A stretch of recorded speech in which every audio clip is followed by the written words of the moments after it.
Bonjour, donc je me présente, Aurélie Rieux, je suis maître de conférence à l'Université de Bourgogne. Et donc aujourd'hui, je remplace Laurent Bonnet, qui est le directeur de l'UMR-PAM, pour vous présenter donc, les travaux réalisés à Dijon sur les procédés innovants de production et de fonctionnalisation de bactéries à intérêt alimentaire. Alors, tout d'abord, pour remettre le sujet dans son contexte, je vais vous parler de ferments, de probiotiques et de postbiotiques. Donc l'effet positif de certains micro-organismes dans l'alimentation repose notamment donc, sur la présence de micro-organismes viables. Donc on parle de probiotiques. Et donc il existe différentes sources de probiotiques qui sont majoritairement les aliments fermentés, les compléments alimentaires et aussi les boissons fermentées. Et donc, les probiotiques qui sont actuellement commercialisés sont majoritairement des lactobacilles et des bifidobactéries. Et donc, comme on vous l'a dit avant, la recherche, elle s'est orientée vers des probiotiques dits de nouvelle génération qui ont été identifiés à partir du microbiote intestinal pour leurs effets biologiques. Et donc, nous, à l'UMR-PAM, on s'intéresse particulièrement à l'espèce bactérienne Faecalibacterium prausnitzii pour la produire en grande quantité et également pour l'apporter, la délivrer viable et fonctionnelle au niveau intestinal. Et donc, également, une approche thérapeutique, c'est l'utilisation des postbiotiques qui consiste à apporter directement à l'organisme les métabolites bénéfiques qui sont habituellement produits par les micro-organismes intestinaux. Et donc, ces postbiotiques, ce sont des entités moléculaires ou supramoléculaires issues des micro-organismes et ils pourraient expliquer les bénéfices santé attribués aux probiotiques et aux produits fermentés. Donc, on parle alors de postbiotiques issus des ferments alimentaires. Donc, différents composés bioactifs ont été identifiés dans la littérature, donc comme par exemple les acides gras à courte chaîne, les fractions microbiennes, les protéines, différents polysaccharides sécrétés ou extracellulaires, et puis également du butyrate, comme on en a entendu parler juste avant. Et donc certains de ces composés peuvent être libérés par les bactéries via la production de vésicules membranaires. Donc là, on voit ici une vésicule membranaire. Donc ce sont des nanostructures entre 20 et 400 nanomètres qui sont délimitées par une membrane lipidique. Et donc ces vésicules membranaires, ils contiennent différents constituants cellulaires et ils peuvent aussi exercer de multiples fonctions. Un des enjeux actuels, c'est de développer cette filière de production des postbiotiques. Et donc pour cela, il est nécessaire de produire une biomasse réglementaire et fonctionnelle. Ensuite, il faut produire les actifs issus des cellules. Donc pour cela, plusieurs étapes vont être obligatoires. Donc ça va être de lyser les cellules, fractionner, séparer ces actifs et enfin les purifier. Et également, ces actifs, ils peuvent aussi être libérés par les bactéries dans le surnageant. Donc dans ce cas-là, une valorisation du surnageant peut être envisagée si ces actifs sont extracellulaires. Et donc c'est notamment le cas de ces vésicules membranaires. Et donc finalement, la dernière étape, c'est de stabiliser et protéger donc soit les cellules et les actifs. Donc, les objectifs de recherche de l'UMR-PAM sont de développer des procédés innovants de production et de fonctionnalisation de bactéries d'intérêt. Donc, pour le premier objectif, ça va être de produire une biomasse bactérienne fonctionnalisée. Donc, l'UMR-PAM a été partenaire d'un projet ANR intitulé DOPEOS. Et donc, les travaux réalisés dans le cadre de son projet, en collaboration avec le laboratoire Michaelis, ont permis de mettre en place des procédés de production de bactéries extrêmement sensibles à l'oxygène, et donc notamment de l'espèce bactérienne Faecalibacterium prausnitzii.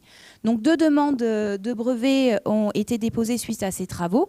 Et ces travaux, ils ont permis d'obtenir des milieux de production, donc food and pharmagrade, des rendements de production optimisés, et aussi donc, le développement d'un site industriel de production pour bactéries extrêmement sensibles à l'oxygène. Donc une fois cette biomasse bactérienne produite, le second objectif va être de développer cette fois-ci les procédés de stabilisation et de protection des bactéries. Donc là, notre laboratoire a développé plusieurs stratégies qui combinent à la fois formulation et procédés de déshydratation. Et donc l'objectif, c'est de préserver la fonctionnalité des bactéries probiotiques et pour les délivrer sous forme active et fonctionnelle au niveau intestinal, donc plus particulièrement au niveau du côlon. Donc ces stratégies de protection ont été développées à partir de bactéries sensibles aux conditions de stockage ou aux conditions de mise en œuvre, ou encore des bactéries sensibles aux conditions d'ingestion ou de transit intestinal. Donc que ce soit pour des bactéries extrêmement sensibles à l'oxygène ou des bactéries lactiques. Donc différentes formulations ont été préparées sous forme de gélules ou sous forme de comprimés. Et aussi, au cours de ces travaux, plusieurs polysaccharides ont été testés pour protéger les bactéries, donc notamment pour les protéger de l'acidité gastrique, et ensuite pour permettre donc de délivrer les bactéries au niveau intestinal et donc plus particulièrement au niveau du côlon. Donc ces différents travaux, ils ont fait l'objet de ils ont été valorisés sous forme de plusieurs articles scientifiques. Au laboratoire, on a aussi développé un procédé innovant de production des bactéries probiotiques sous forme de biofilm. Un des atouts de ce travail, c'est l'utilisation des propriétés de résistance au stress des bactéries cultivées en biofilm afin d'augmenter leur viabilité et leur fonctionnalité. Donc pour cela, nous avons mis au point une nouvelle formulation permettant aux bactéries de se développer en biofilm et donc d'être délivrées spécifiquement au niveau du côlon. Donc ce travail, il a été réalisé dans le cadre de la thèse d'Arnaud Heumann, que j'ai vu là aujourd'hui, et il a été publié en 2020, et également un brevet a été délivré. La matrice d'encapsulation qui a été choisie dans cette étude, c'est la pectine. La souche bactérienne qui a été utilisée, c'est une souche de laboratoire de L. paracasei, et les bactéries ont été formulées sous forme de biofilm dans des billes. Donc, nous avons tout d'abord observé par microscopie confocale les billes produites, et donc nous avons pu voir la croissance des bactéries sous forme de microcolonies sphériques. Donc chaque bille contient plusieurs microcolonies. Chacune des microcolonies mesure 20 micromètres de diamètre et contient plusieurs milliers de bactéries. Donc ensuite, des observations ont été réalisées en cryomicroscopie électronique à balayage, oui. Et après grossissement de ces microcolonies, les images obtenues nous ont permis donc de mettre en évidence l'adhésion des bactéries au réseau 3D de pectine et également la présence de filaments qui permet donc de lier les cellules bactériennes entre elles et aussi de les lier au réseau 3D de pectine. Donc la résistance de ces bactéries formulées à différents stress a ensuite été analysée en utilisant un modèle in vitro. Et donc nous avons observé une résistance accrue des bactéries cultivées en biofilm, donc au stress acide, au stress osmotique, au processus de lyophilisation par rapport à la culture planctonique. Et en plus donc, de cette résistance conférée par la croissance en biofilm, la pectine a apporté une résistance supplémentaire, notamment contre le stress acide. Donc ensuite, pour évaluer l'effet de l'encapsulation et du phénotype biofilm, un modèle in vivo d'inflammation de colite aiguë chez la souris par traitement DSS a été appliqué. Et donc une analyse FISH a été réalisée avec 2 sondes différentes. Une qui permet la visualisation de toutes les bactéries du microbiote intestinal en vert et l'autre qui permet la visualisation des lactobacilles en rouge. Et enfin, les noyaux des cellules de la muqueuse intestinale ont été marqués avec du DAPI en bleu. Et donc des amas susceptibles de rappeler les microcolonies d'un diamètre approchant les 20 micromètres ont été retrouvés au niveau du côlon des souris, donc ce qui suggère que les billes de pectine ont libéré les bactéries sous forme de biofilm. Et également, au cours de cette étude, nous avons montré un renforcement de l'effet anti-inflammatoire avec les bactéries encapsulées. Maintenant, je passe au 3e objectif, donc, qui est de développer les procédés de production de vésicules membranaires. Et donc, en purifiant ces vésicules membranaires donc, produites au cours de la croissance des bactéries et donc ce qui permet une valorisation du surnageant de culture. Nous avons développé un protocole pour isoler et caractériser les vésicules membranaires produites par les bactéries probiotiques. Et donc, nous avons étudié ces vésicules dans le surnageant de culture, donc par microscopie électronique à balayage et microscopie électronique à transmission.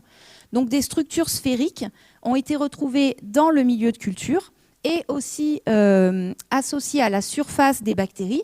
Donc lorsqu'on les a observées par microscopie électronique à balayage, donc là les vésicules sont colorées en rouge et les bactéries en vert. Et ensuite, ces vésicules, elles ont aussi été retrouvées à côté des bactéries par microscopie électronique à transmission par coloration négative. Donc ensuite, ces vésicules, elles ont été purifiées et la taille des vésicules a été analysée. Et donc, plus de 50% des vésicules ont une taille comprise entre 50 et 100 nanomètres. Donc ce travail aussi, il a été publié dans le journal MBio. Et donc ensuite, nous avons cherché à caractériser le rôle de ces vésicules membranaires et nous avons mis en évidence une forte activité antibiofilm des vésicules membranaires purifiées. Alors, lorsque les vésicules ont été ajoutées à la culture de, donc c'était Salmonella enterica, le Serovar enteritidis, donc au moment de l'inoculation, donc là on est à T0, une réduction de 80% de la biomasse du biofilm formé a été observée par rapport aux conditions non traitées et de contrôle. L'ajout des vésicules après 4 heures de culture n'a entraîné qu'une diminution de 40% de la biomasse du biofilm. Et donc après 8 heures et 15 heures de culture, les vésicules n'ont pas réduit la biomasse des biofilms formés. Donc ces résultats suggèrent que les vésicules n'ont aucun effet lorsque le biofilm est déjà établi, mais par contre qu'elles vont inhiber les étapes précoces de la formation du biofilm. Donc là, ça a été fait pour Salmonella enterica, mais du coup, ce résultat, il a été aussi obtenu pour d'autres espèces bactériennes. Donc ça, c'est un travail qui est actuellement en révision dans Scientific Report et aussi une demande de brevet a été déposée. En ce qui concerne les perspectives d'innovation, l'objectif, ça va être de développer les procédés de désintégration doux pour bactéries productrices d'actifs alimentaires et santé. Donc là, le but, c'est de séparer les actifs et de les purifier. Également développer les procédés de stabilisation de ces actifs bactériens. Et enfin, formuler donc soit les bactéries probiotiques ou soit ces actifs bactériens donc pour la protection et la vectorisation intestinale. Et donc pour cela, de nouveaux projets ont soit déjà démarré ou démarreront prochainement, en tout cas sont financés. Et également, des partenariats peuvent être établis donc avec des entreprises ou des startups du domaine de la production d'ingrédients naturels actifs ou alors avec des industriels spécialisés dans la production de biomasse microbienne et de ses dérivés. Donc voilà, je vous remercie de votre attention.